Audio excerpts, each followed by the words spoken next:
Welcome back to another Thursday on the Pagan Perspective. I'm your Thursday host, Yeka, and this week we've got a great topic. We're talking about the price of magic. So, our question comes from Rhys, and they wrote a rather detailed topic, so you can read that in the description box below if you want exactly what they were saying.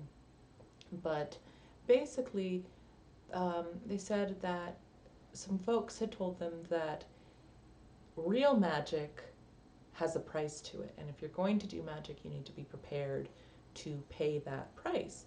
And so they, at least at the time of writing this, were feeling very uncomfortable about that and wanted to see what our takes were on that. So I wanted to step back and say, well, let's talk about what is magic, right? Because I think that will really inform the answer that I have about whether magic has a price or doesn't have a price.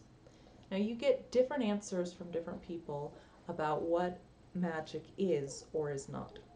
But what I think it is magic is the use of intention to change relationship or consciousness.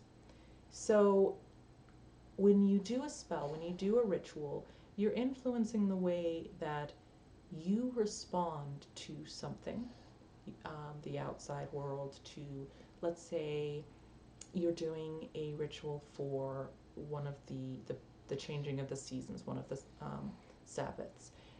You are influencing the way that you are relating with the season and with the world around you. So you may be opening yourself up to be more receptive, to be more aware, to allow yourself to notice things better than you would otherwise, to be a little bit more in tune with that.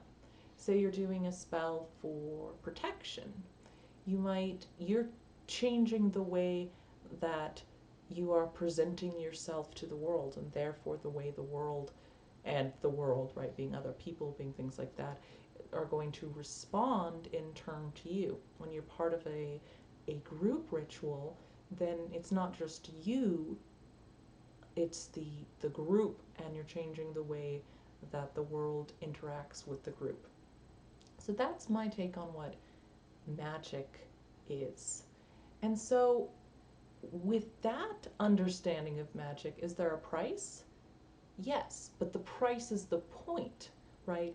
The price that you're paying is what the way that you change, is the thought that you put into whatever method you're using for magic.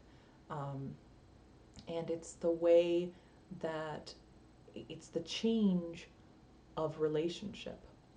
And so that's why I think that one needs to be very careful with what the intention is. Why things like trying to harm someone or doing curses or things like that are very often counterproductive, because what's being changed is you and the relationship that you are part of with whatever spell you're doing. So it's always going to come back at you.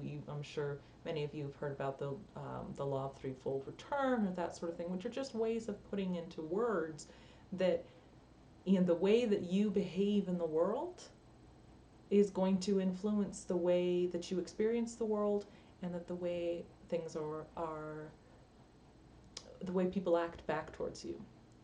So that's my take on this. I think that yes, that there's a price, but I think that though that word has a kind of a negative connotation that I wouldn't really use.